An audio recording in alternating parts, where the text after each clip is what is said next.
Martes 24 de diciembre de 2024, 10:29 de la mañana.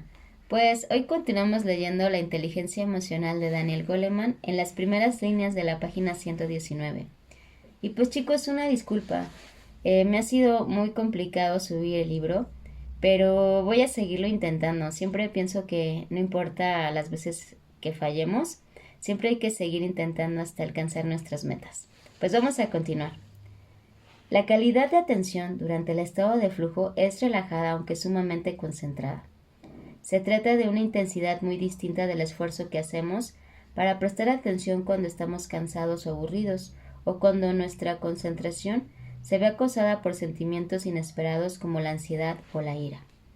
El estado de flujo carece de estática emocional, salvo por un sentimiento irresistible y sumamente motivador de suave éxtasis. Ese éxtasis parece ser un producto derivado de la atención, que es un prerequisito del estado de flujo. En efecto, la literatura clásica de las tradiciones contemplativas describe estados de ensimismamiento que se viven como pura beatitud, un estado de flujo inducido exclusivamente por la concentración intensa. Al observar a alguien que se encuentra en estado de flujo, se tiene la impresión de que lo difícil resulta fácil. El desempeño óptimo parece natural y corriente. Esta impresión es comparable con lo que ocurre dentro del cerebro, donde se repite una paradoja similar. Las tareas más desafiantes se realizan con un gasto mínimo de energía mental. En el estado de flujo, el cerebro está fresco. Su excitación e inhibición del circuito nervioso está en sintonía con la exigencia del momento. Cuando la persona está ocupada en una actividad que capta y retiene su atención sin esfuerzo, su cerebro se tranquiliza en el sentido de que se produce una disminución de la excitación cortical. Ese descubrimiento es notable, teniendo en cuenta que el estado de flujo permite a la persona emprender las tareas más desafiantes en un campo determinado, ya sea jugar contra un maestro del ajedrez o resolver un complejo problema de matemáticas. Se supone que esas tareas desafiantes exigirían más actividad cortical, no menos, pero una clave del estado de flujo es que se produce solo cuando la capacidad está en su apogeo. Las habilidades están bien ensayadas y los circuitos nerviosos son absolutamente eficientes. Una concentración esforzada, alimentada por la preocupación, produce un aumento de la activación cortical.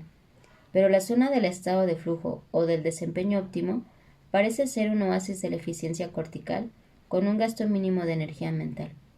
Esto tiene sentido, tal vez en función de la práctica especializada que permite a la persona alcanzar el estado de flujo.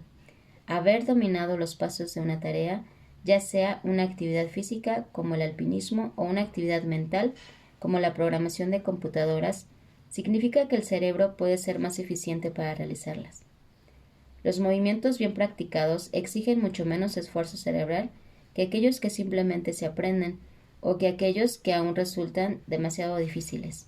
Asimismo, cuando el cerebro trabaja menos eficazmente debido a la fatiga o a los nervios, como ocurre al final de un largo día de tensión, la precisión del esfuerzo cortical queda desdibujada y quedan activadas demasiadas áreas superfluas, un estado nervioso experimentado con algo sumamente confuso.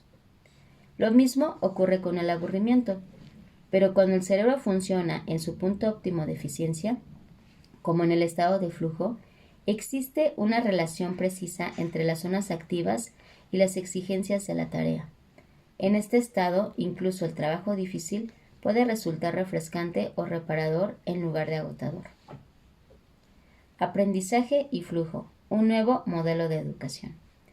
Debido a que el estado de flujo surge en la zona en que una actividad desafía a la persona a desarrollar el máximo de sus capacidades, a medida que sus habilidades aumentan, la entrada en el estado de flujo supone un desafío más elevado.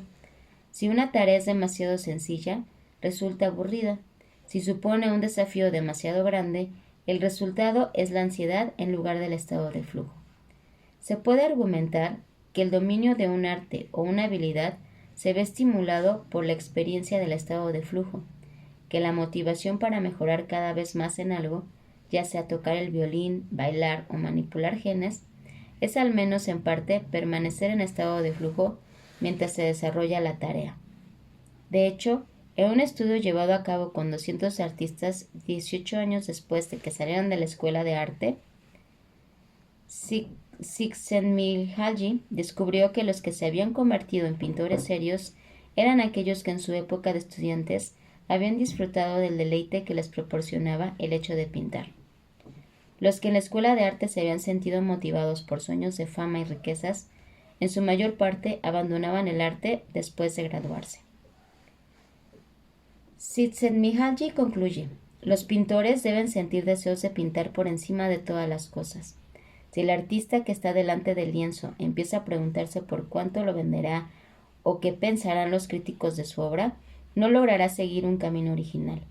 Los logros creativos dependen de la inmersión en un único objetivo. Pues nos quedamos casi al final de la página 120.